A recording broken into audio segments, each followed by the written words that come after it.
बिस्मिल्लाहिर्रहमानिर्रहीम। उम्मीद है आप खैरियत से होंगे।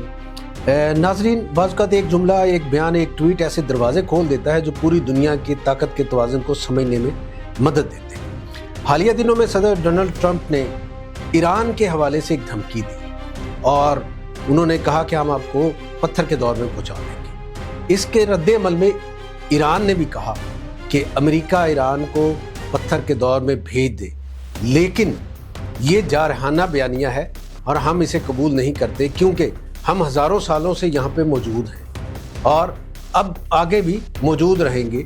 अमेरिका अभी हाल ही में ईरान का मौक़िफ़ मौजूदा सियासी हालात का रद्द-ए-अमल नहीं बल्कि एक तवील तारीख़ी शऊर का नतीजा है। ईरान ने मुख्तलिफ़ अदवार में अरूज व ज़वाल देखा है, बैरूनी हमले झेले, मगर अपनी तहज़ीबी शनाख्त को बरकरार रखा। यही वजह है कि ईरान की क़यादत अक्सर अपनी ताकत का हवाला सिर्फ मौजूदा अस्करी या माशी हैसियत से नहीं देती, बल्कि अपनी तारीख़ी बका और इस्तकामत को बुनियाद बनाती है। इसके बरक्स अमरीका एक निस्बतन जदीद रियासत है जिसने ख़ास तौर पर वर्ल्ड वार II के बाद आलमी सियासत में फ़ैसला कुन बरतरी हासिल की। इसी दौर में अमरीका और यूनाइटेड किंगडम के दरमियान एक मजबूत इत्तेहाद कायम हुआ जिसने आने वाली दहाइयों में आलमी निज़ाम की तश्कील की। इस इत्तेहाद के तहत नेटो दफ़ाई मुआहदे वजूद में आए और दुनिया के मुख्तलिफ खित्तों में मुश्तरका पॉलिसियों के ज़रिए असर रसूख कायम रखा गया। इस तवील ताल्लुक़ को एक तवील स्ट्रेटजिक रिश्ता भी कहा गया, ताहम वक्त के साथ साथ इसमें अब इख्तलाफात आने लगे। इराक जंग के बाद आलमी सतह पर तनकीद, मशरिक़ वस्ता की पॉलिसियों पर इख्तलाफात और इंसानी हकूक़ के मामलात पर मुख्तलिफ आरा अमरीका और बरतानिया के ताल्लुकात में एक मुहतात फासला पैदा कर दिया है। अगरचे ये इत्तेहाद मुकम्मल तौर पर ख़त्म नहीं हुआ, लेकिन ये वाज़ेह है कि बरतानिया हर मामले में अब अमरीका का गैर मशरूत साथ देता नज़र नहीं आता।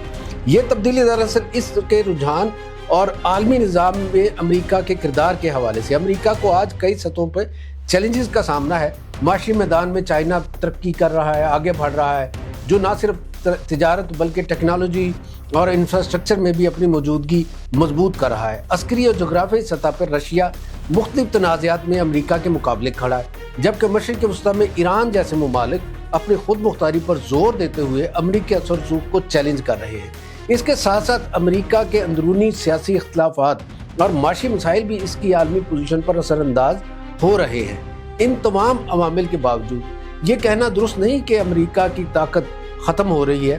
अमरीका अब भी दुनिया की सबसे बड़ी फ़ौजी ताकत, एक मजबूत मईशत और आलमी मालियाती निज़ाम में मरकज़ी हैसियत रखता है। ताहम ये ज़रूरी ये कहा जा सकता है कि इसकी एक तरफा बालादस्ती कमज़ोर हो रही है। दुनिया अब एक ऐसे मरहले में दाखिल हो रही जहाँ ताकत एक मरकज़ पे मुर्तकिज़ नहीं रहेगी, बल्कि कई खित्तों में तकसीम हो रही, जिसे मल्टीपोलर वर्ल्ड कहा जाता है।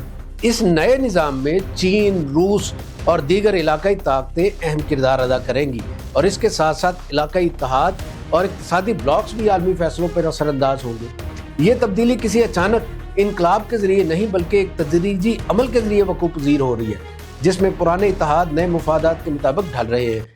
अगर इस तब्दीली के वक्त के तयन किया जाए तो माहिरीन का अमूमी ख्याल है कि अगले 10 से 20 साल के दौरान आलमी निज़ाम मज़ीद वाज़ेह तौर पर कसीर कुतुबी शक्ल इख्तियार कर सकता है। इसका मतलब ये नहीं कि अमरीका आलमी मंजरनामे से गायब हो जाएगा, बल्कि यह है कि वो वाहिद फैसला कुन ताकत नहीं रहेगा और दीगर रियासतें भी आलमी मामलात में नुमायाँ किरदार अदा करेंगी।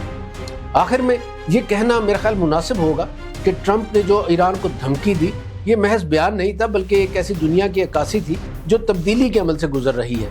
एक ऐसी दुनिया जहाँ ताकत का तयन सिर्फ अस्करी कुव्वत से नहीं बल्कि तारीख, मईशत, सफारतकारी और अवामी अज़्म के मजमूए से होगा। आने वाले वक्त में हम देखेंगे कि आलमी फैसले शायद एक ही दारुल हुकूमत में नहीं बल्कि मुख्तलिफ मराकज़ में किए जाएंगे और यही नई आलमी सियासत की असल सिमत होगी।